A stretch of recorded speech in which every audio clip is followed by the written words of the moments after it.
OBU sports fans, welcome to another edition of The Rundown, Ouachita's premier sports show, giving you half the press information on Tiger athletics. I'm Brandon Smith. And I'm Jackson Carter. The Rundown team and I have put together an exceptional episode for you this week. You got it, Jackson. We're going to supply you with an overview of OBU wrestling, including 4 student athletes that are going to participate in the NCAA tournament, and also a sneak peek on 2 more intramural basketball teams. And an 8th grader that got a football scholarship from the University of Alabama. Not a big deal. Hold on, Jackson. We're not there yet. First, let's discuss wrestling. The Tiger wrestling team is coached by Kevin Ward in his 3rd season as head coach. Ward attended Oklahoma State University, where he was a member of 4 national championship teams. He also has 4 players on his roster this year that are in the NCAA tournament: Garrett Evans, Josh Myers, Dexter Carter, and Dallas Smith. In the Super Region 2 championships, all 4 wrestlers competed sensationally. Garrett Evans finished with a 4-1 record and claimed 3rd place in the 125-pound division. In the 141-pound division, Josh Myers placed 2nd after a first-round bye and a 2-1 record. Dexter Carter took 4th in the 165-pound division after losing his first match, but battled back with 3 straight wins. Dallas Smith earned his 2nd consecutive regional championship in the 184-pound division, dominating his opponents with ease. With the guidance of Coach Ward, all 4 of these athletes are hoping to continue their success during the NCAA National Championship Tournament. The season started off, I guess for me, kind of rough. I had a few more losses in the start of the season, but that's the way Coach kind of wanted it. I see myself as, just another wrestler that's in the tournament.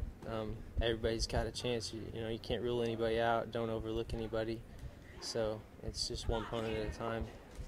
I'll wrestle 4 matches while I'm there. That's the goal anyway, win 4 of them and bring home the championship.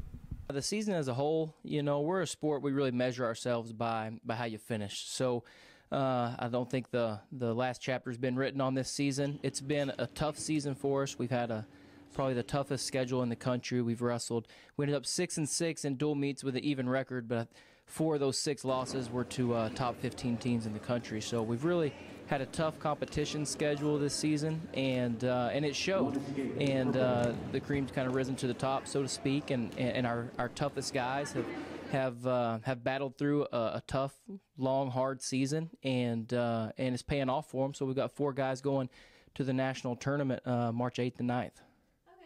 The OBU wrestlers have had a noteworthy season, and at one point were ranked number 9 in the country. Currently ranked in the top 25, the Tigers are a team to watch out for, which is remarkable because the wrestling program was the first collegiate program in the state of Arkansas and has only been in existence for 3 years. Yeah, Coach Ward certainly got the Tigers on the move, Jackson. The NCAA tournament begins on March 8th. For all updates on the 4 Tigers competing in the national tournament, follow OBU Wrestling on Twitter at OBU Wrestling. Now we're going to roll it out to Ty and Mitch. Take it away, boys. Hello, sports fans. Welcome back to the intramural section of the Rundown. My name is Mitchell Kelly. Alongside me here is Tyler Davis, and we have some breaking news for you in the world of intramurals. Yes, sir. That's right. Coach Knight, our head football coach, has made an announcement that in order to prevent any further injuries, he's requiring all of his football collegiate athletes to stop playing intramural basketball, effective immediately. This has created quite a few ripples as teams are now looking for new players to replace the athletes that they lost. So if you still wanted to be a part of intramural basketball this season, now is your opportunity to hop on a team.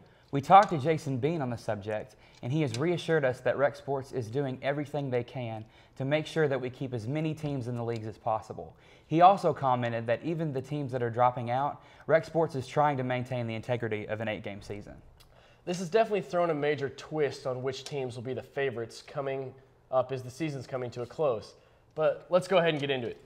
We're going to be covering 2 big teams this week, and our very own Tyler Davis predicted that these 2 teams will actually win their prospective championships. That's right, I did, and I'm going to stick with them. Today we're going to look at the Upper League women's team of Powerhouse and the Middle League men's team of the Monstars. All right, Tyler, well, let's go ahead and get started. Ladies first, let's talk about Powerhouse this season. Of course. Powerhouse truly encompasses their name as they remain the only undefeated team in the girls' Upper League. They have playmakers like Sarah Pugh. She's the captain of their team and is the person Powerhouse looks to when the game is on the line. A second playmaker they have is shooting guard Katie Cresswell. She's an athletic trainer here at OBU. She's an excellent shooter and defender as well as a rebounding machine. And finally, you have to account for spot-up three-point shooter Jillian Jeffcoat. We caught up with Jillian earlier this week to hear her thoughts about Powerhouse this season. I'm pretty much just a shooter. I don't do the whole under the goal thing, but I like to get out and run, and we try to keep it fast, so I think that's how I contribute to the team mostly, and on defense too. I think what gives us the edge to stay undefeated this season is definitely our experience. We've all played at competitive levels, and so with that experience, we're able to use what we've learned in the past to keep us undefeated. Next, we're going to look at the Middle League men's team of the Monstars. Now, Mitchell, you've known these guys for years, so tell us what makes this team a team to watch. Well, Tyler, I have grown up with the majority of these guys on this team, and I feel like that's what makes them so hard to stop. The four major guards on this team consist of Andrew Davis, Stephen Williams, Nathan Gay, and Danny Ade, and these four guys have been playing basketball together since elementary school. In playing together for this long, they've developed incredible chemistry, and they've kind of mastered how to play with each other. They know what their teammate's going to do before he does it. Unfortunately, the Monstars have lost two key playmakers this season with the recall of the football players. Jesse Stone and Evian Hill are no longer able to play with them, yet they are still planning on making a run this season. We caught up with Andrew Davis to hear what he had to say about the Monstars this season. Strengths for our team is definitely the guard play. We've got four pretty fast guards. We're really five, and then we don't really have a post game at all. But we got a new guy that's hopefully gonna seal it up for us. We lost our post in the football thing, like I was saying. So, but we got good guys like Danny Ade, and really our whole team except for Stephen Williams is pretty good. So we'll be ready to play. For us to get the championship, our biggest thing right now we're lacking is chemistry. We got to have chemistry and set screens and stuff. We're not communicating enough on the floor to get to the championship right now, but hopefully we'll be there. We still got 2 weeks, like you said. So there you go. That's all we have for intramurals this week. Now let's kick it out to Jackson and the Roundtable crew as they discuss 8th grade football sensation Dylan Moses. Welcome to the Roundtable. I'm Jackson Carter, and alongside me this week I have Katie Vaughn, Ben Klein, and Hunter Soper. This week we're talking about Dylan Moses. If you haven't heard about him, he's a 14-year-old kid in 8th grade from Baton Rouge that has been offered scholarships by Alabama and LSU. If you haven't seen the video, you need to go check it out. It's on YouTube. It's everywhere. Kid's phenomenal. But the question is here, and I'm going to start off with you, Hunter, is this a good or bad thing for the kid? I would honestly say that it's good. I mean, I beg to say every high school football player wants to get recruited by someone, much less LSU or Alabama. And the thing about this is it's getting his name out there. Now he knows that schools are looking at him, therefore he can perform to a better, state.